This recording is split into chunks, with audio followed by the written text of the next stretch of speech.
Hello viewers, কেমন আছেন সবাই? আশা করি আপনারা প্রত্যেকে নিশ্চয়ই ভালো আছেন। তো আজকে আপনাদের সঙ্গে কথা বলবো হচ্ছে হোন্ডা CBR 150r Repsol এডিশনের মোটরসাইকেলটা নিয়ে। তো এই মোটরসাইকেলটার মধ্যে কিন্তু ডাবল চ্যানেল ABS ব্রেকিং রয়েছে। তো এই মোটরসাইকেলটা দিয়ে কিন্তু এর আগে আমি মাইলেজ টেস্টের ভিডিও করেছিলাম। তো মাইলেজ টেস্টের ভিডিওর সময় আসলে এই মোটরসাইকেলটা চালাতে আমার কাছে কেমন লাগলো সেই জিনিসগুলোই আপনাদেরকে এই ভিডিওতে শেয়ার করব, ভালো এবং মন্দ দিক আকারে। তো যেহেতু আমি মাইলেজ টেস্টের ভিডিওর সময় এই মোটরসাইকেলটা চালিয়েছি, সুতরাং এই ভিডিওতে আমি চালানোর কোনো দৃশ্য দেখাচ্ছি না, শুধুমাত্র কিছু ভালো এবং মন্দ দিক আপনাদের সঙ্গে শেয়ার করব।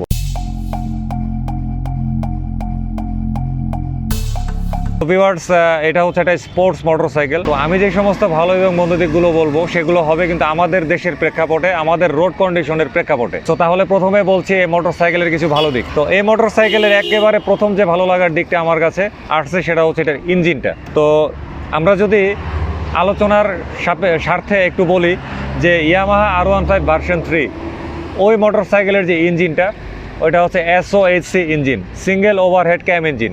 আর এইটার ইঞ্জিনটা হচ্ছে DOHC ইঞ্জিন, ডাবল ওভারহেড ক্যাম ইঞ্জিন। তো SOHC ইঞ্জিনের চাইতে DOHC ইঞ্জিনের টেকনোলজিটা কিন্তু আরও হাই, আরও বেটার, আরও প্রিমিয়াম। সো এটা হচ্ছে ওই ক্যাটাগরির ইঞ্জিন, DOHC ইঞ্জিন। তো যে কারণে আমার কাছে মনে হয়েছে এটার এক্সেলারেশনটা ইয়ামাহা R15 ভার্সন 3 এর চাইতে আরও বেটার। আমার কাছে এটা আমার পার্সোনাল ফিল, আপনাদের কারোর সঙ্গে আমার মতামত নাও মিলতে পারে, বাট এটার এক্সেলারেশনটা, এটার ইঞ্জিনের সাউন্ডটা ইয়ামাহা R15 ভার্সন 3 এর চাইতে আমার কাছে আরও বেটার লেগেছে। এবং আমি যখন এটা দিয়ে মাইলেজটা টেস্ট করি, সিটি থেকে বের হয়ে যখন হাইওয়েতে যাই, এটার থ্রটল পাওয়ারটা এত মারাত্মক লাগছে আমার কাছে যেটা আসলে বলার বাইরে। তো কিছু কিছু ক্ষেত্রে ইয়ামাহা R15 ভার্সন 3 এর চাইতেও এটার থ্রটল রেসপন্সটা আমার কাছে খুবই ভালো লাগছে, খুব অ্যাগ্রেসিভ মনে হয়েছে। তো যাই হোক, আর তাছাড়া এটার ইঞ্জিনের মধ্যে রয়েছে লিকুইড কুলিং ফিচারটা। তো যে কারণে দেখা গেছে যে আমরা যতই রাফ ড্রাইভিং করি না কেন, যতই লং ড্রাইভিং করি না কেন, ইঞ্জিনের মধ্যে যতই প্রেশার দেই না কেন, এটার ইঞ্জিনটা কিন্তু ক্লান্ত হবে না। এটা ক্লান্ত হওয়ার মতো ইঞ্জিন না, এত সাধারণ কোনো ইঞ্জিন না। এটার মধ্যে লিকুইড কুলিং ফিচারটা থাকাতে এটা আমরা ইঞ্জিনের মধ্যে খুব প্রেশার দিয়েও চালাতে পারবো, হার্ড ড্রাইভিংও করতে পারবো, লং টাইম ড্রাইভও করতে পারবো। এটার ইঞ্জিন ক্লান্ত হবে না। সুতরাং আসলে এই সমস্ত কারণেই এটার ইঞ্জিনটা আমার কাছে খুবই ভালো লাগছে। এরপরে আসতেছি দ্বিতীয় ভালো দিকে। তো দ্বিতীয় ভালো দিকটা হচ্ছে এটার যে ব্রেকিংটা। তো এটা হচ্ছে ডাবল চ্যানেল ABS ব্রেকিং সিস্টেমের মোটরসাইকেল, এবং এটার সামনে যে ডিস্ক ক্যালিপার সেটা হচ্ছে নিশিনের ক্যালিপার, এবং পেছনেও যে ডিস্কের যে ক্যালিপার সেটাও কিন্তু নিশিনের ক্যালিপার। তো হোন্ডার মোটরসাইকেলে আমরা এই নিশিনের ব্রেক ক্যালিপারের খুবই প্রচলন দেখি। তো নিশিন হচ্ছে বিশ্বের খুব নামকরা একটা ব্র্যান্ড যারা এরকম ব্রেকিং সামগ্রী উৎপাদন করে। তো এই নিশিনের ব্রেকিং সামগ্রী এবং এই ABS থাকার কারণে আমার কাছে মনে হয়েছে এটার ব্রেকিংটা খুবই ভালো পারফর্ম করে। তো আমি হাইওয়েতে বলেন এবং সিটিতে বলেন, আমি কিন্তু এটার ব্রেকটা হার্ডলি চেষ্টা করেছি পারফরমেন্সটা বোঝার জন্য। তো আমার কাছে পারফরমেন্সটা খুবই ভালো লাগছে, মানে আত্মবিশ্বাসের কোনো আসলে ঘাটতি পড়ে না যে এই জায়গায় মনে হলো যে আমার ব্রেকটা মিস করবে বা আমি একটু রিস্ক ফিল করতেছি। এই ধরনের কোনো রিস্ক বা আত্মবিশ্বাসের ঘাটতি কিন্তু মনের মধ্যে একেবারেই কাজ করে না। তারপরেও সাবধানতার কিন্তু মারি নাই।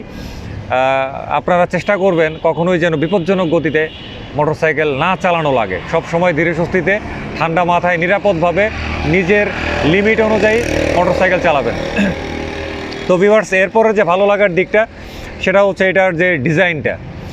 এটার ফ্রন্ট লুক বলেন, ব্যাক লুক বলেন বা সাইডের লুক বলেন, সব কিছুই কিন্তু অসাধারণ লাগে। যেহেতু এটা একটা স্পোর্টস মোটরসাইকেল, সুতরাং এটার ডিজাইনটাও কিন্তু সেইভাবে করা হয়েছে। অ্যারোডাইনামিক ডিজাইন, সামনের লুকিংটাও কিন্তু খুব অ্যাগ্রেসিভ, মানে মনে হবে কি যে এটা ঝড়ের বেগে সব দিক দিয়ে যাবে। তো এটার যে হেডলাইটের শেপ বলেন, এটা ইন্দোনেশিয়ান এডিশনটা। তো এটার হেডলাইট বলেন, ব্যাকলাইট বলেন, ইভেন ইন্ডিকেটর লাইট বলেন, সব কিছুই কিন্তু, সব কিছুর ডিজাইনই কিন্তু অত্যন্ত রকমের চমৎকার। আর এটার যে কালারটা, এটা তো র্যাপসল এডিশন। তো র্যাপসলের এই যে মানে কাঁচা হলুদের যে রঙটা, এবং রিমের মধ্যেও কিন্তু এই কাঁচা হলুদের রঙটা আছে। তো এই রঙটা কিন্তু এই মোটরসাইকেলের লুকটাকে আরও অনেক গর্জিয়াস একটা লুক দিয়েছে। তো হোন্ডা CBR 150r এর ইন্দোনেশিয়ান যে আরও যে সংস্করণগুলো আছে, তো ওইসব সংস্করণগুলোর চাইতে আমার কাছে কিন্তু এই র্যাপসল এডিশনটা সবচেয়ে বেশি ভালো লাগে এটার গ্রাফিক্যাল ডিজাইনের কারণে, কাঁচা হলুদের যে রঙটার কারণে।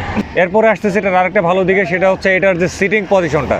আমরা যদি এটার সঙ্গে ইয়ামাহা R15 ভার্সন 3 এবং সুজুকি GSX-R 150 কম্পেয়ার করি, তো সেগুলোর চাইতেও আমার কাছে এটার সিটিং পজিশনটা কিন্তু আরও ভালো লাগছে, কারণ এটার হ্যান্ডেলটা কিন্তু একটু আপরাইট পজিশনে। সুতরাং আপনাকে কিন্তু ইয়ামাহা R15 ভার্সন 3 এবং সুজুকি GSX-R 150-র মতো এত লিন হতে হচ্ছে না।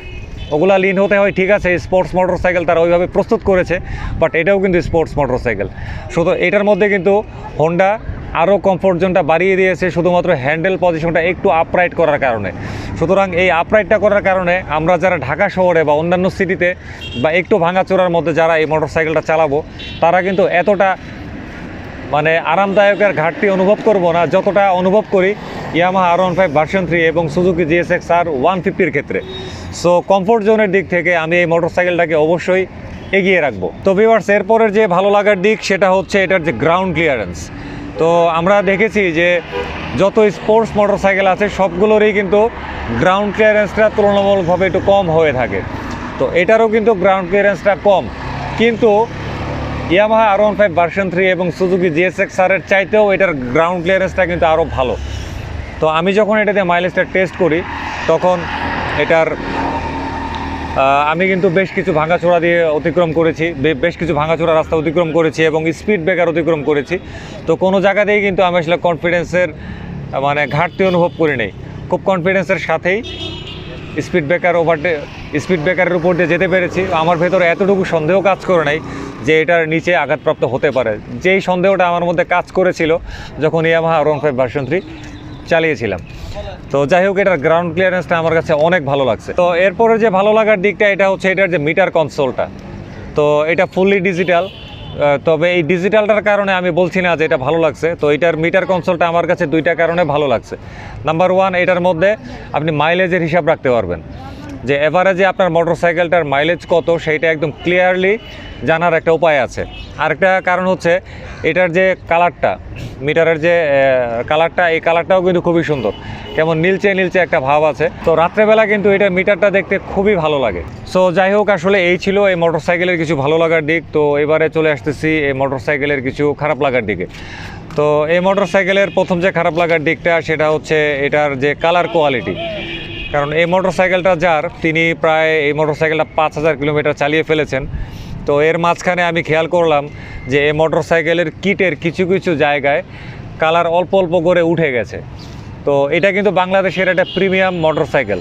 তো এরকম একটা প্রিমিয়াম মোটরসাইকেলে মাত্র 4000-5000 কিলোমিটার ড্রাইভিংয়ের সময় এইভাবে কালার উঠে যাওয়া, এটা কিন্তু একেবারেই মানানসই না। এটা কিটের মধ্যে তো কালার উঠছেই, ইভেন যে ক্লাচ লিভারটা, ব্রেক লিভারটা, সেটার মধ্যেও কিন্তু কিছু কিছু জায়গায় কিন্তু কালার উঠে গেছে। তো এটা আমার কাছে মনে হয়েছে যে এখানে হোন্ডা ব্র্যান্ড মানে খুব নিম্নমানের কালার এখানে ব্যবহার করছে। এটাকে অবশ্যই কিন্তু আরও উচ্চমানের কালার ব্যবহার করা প্রয়োজন। এরপরে খারাপ লাগার দিক হচ্ছে এটার মাইলেজ। তো আমি কিন্তু এটার প্রসঙ্গে বলতে চাই যে ইয়ামাহা R15 ভার্সন 3 ওইটাও কিন্তু একটা মনস্টার পাওয়ার দিতে পারে, খুব হাই স্পিডিং একটা বাইক। তো ওই বাইকের মধ্যে আমি পার লিটার অকটেনে মাইলেজ পেয়েছিলাম BS4 ইঞ্জিনে 52 কিলোমিটার পার লিটার অকটেন, আর BS6-এর মধ্যে পেয়েছিলাম 46 কিলোমিটার পার লিটার অকটেন। আর এই মোটরসাইকেলটার মধ্যে আমি পেলাম 33.2 কিলোমিটার পার লিটার অকটেন। এবং আমি ওই মোটরসাইকেলগুলোও যে রোডে চালিয়েছি, যেই গতিতে চালিয়েছি, যে মর্জি মেজাজে চালিয়েছি, তো এই মোটরসাইকেলটাকেও কিন্তু আমি একই রোডে চালিয়েছি, একই মর্জি মেজাজে চালিয়েছি, একই গতিতে চালিয়েছি। তো এরপরেও কিন্তু আমি এটার মধ্যে এই 33.2 কিলোমিটার মাইলেজ পেলাম। তো আমার কাছে এটার মাইলেজটা এজন্যই আসলে অনেক কম মনে হয়েছে। তবে আমরা যদি এটা ধরে নেই যে এইটার ইঞ্জিনটা হচ্ছে ডাবল ওভারহেড ক্যাম ইঞ্জিন, এটার ইঞ্জিনটা আরও স্মুথ, অ্যাক্সেলারেশনটা খুব ভালো, এটা একটা স্পোর্টস মোটরসাইকেল, এইসব জিনিসগুলো যদি আমরা আমলে আনি তাহলে আমি বলতে পারি যে মাইলেজটা ঠিক আছে। বাট আমি যদি ওই মোটরসাইকেলগুলোর সঙ্গে কম্পেয়ারে আসি তাহলেই আমার কাছে এটার মাইলেজটা আসলে খারাপ লেগেছে। তো ভিউয়ার্স, এরপরে যে খারাপ লাগার দিকটা সেটা হচ্ছে এটার যে হেডলাইটের আলো। এমনিতে হেডলাইটের শেপ কিন্তু যথেষ্ট রকমের সুন্দর, যথেষ্ট রকমের অ্যাগ্রেসিভ, কিন্তু সমস্যাটা হচ্ছে হেডলাইটের আলোটা। এমনিতে সিটি ড্রাইভিংয়ে কিন্তু আমরা পার পেয়ে যাব, কারণ সিটিতে অনেক স্ট্রিট ল্যাম্প থাকে যেগুলোর কারণে আমরা আলোক স্বল্পতা সেভাবে ফিল করব না। কিন্তু আমরা যখন হাইওয়েতে যাব, ঘোরতর অন্ধকার রাস্তার মধ্য দিয়ে চালাবো, তখন কিন্তু আমরা মারাত্মক রকমের আলোক স্বল্পতায় ভুগবো। তো সেক্ষেত্রে দেখা যাবে যে আমাদেরকে অবশ্যই বাধ্যতামূলক এক্সট্রা ফগ লাইট লাগানোটা জরুরি হয়ে যাবে। তো ভিউয়ার্স, এরপরে যে খারাপ লাগার দিক, এটা আসলে সম্পূর্ণ আমার নিজস্ব মতামত, সেটা হচ্ছে এটার যে এক্সজস্ট পাইপটা। তো এটা হচ্ছে দৃশ্যমান এক্সজস্ট পাইপ। তো আমি ফিল করি এটার মধ্যে যদি হোন্ডা সিবি এক্স মোশনের মতো আন্ডারবেলি এক্সজস্ট দেওয়া হতো, তাহলে এই মোটরসাইকেলটা কিন্তু দুর্দান্ত একটা লুক দিত, আপনার চালাইতেও মজা লাগতো, প্লাস হচ্ছে লুকিংটাও কিন্তু একটা অ্যাট্রাকটিভ একটা লুকিং আসতো। তো আমি আসলে আমার যে ব্যক্তিগতভাবে আমি যেটা ইউজ করি বাজাজ পালসার NS 160, তো ওটার মধ্যেও কিন্তু আন্ডারবেলি এক্সজস্ট। তো ওইটার আন্ডারবেলি এক্সজস্টের সঙ্গে আমি আসলে এতটাই অভ্যস্ত হয়েছি যে আমি এখন কোনো মোটরসাইকেলে হাত দিলে আমি শুধুমাত্র দেখি যে এটার তো আন্ডারবেলি এক্সজস্ট নাই। এই জিনিসটা আমার ব্রেনে খুব কাজ করে। তো যাই হোক, ওই কাজ করা থেকে অবশ্য আমি এটার কম্প্যারিজনে আসতেছি না।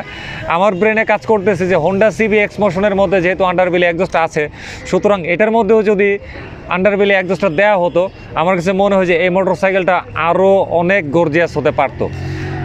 তো যাই হোক, আমার অতি স্বল্প চালনা থেকে আপনাদের সঙ্গে শেয়ার করলাম এই মোটরসাইকেলের কিছু ভালো এবং মন্দ লাগাগুলো। তো আশা করি ভিডিওটা আপনাদের কাছে ভালো লেগেছে। তো পরবর্তীতে আপনাদের সামনে আবারও আসবো নতুন কোনো ভিডিও নিয়ে। সেই পর্যন্ত সবাই ভালো থাকবেন, সুস্থ থাকবেন এবং নিরাপদে মোটরসাইকেল চালানোর সর্বোচ্চ চেষ্টাটুকু করবেন। খোদা হাফেজ।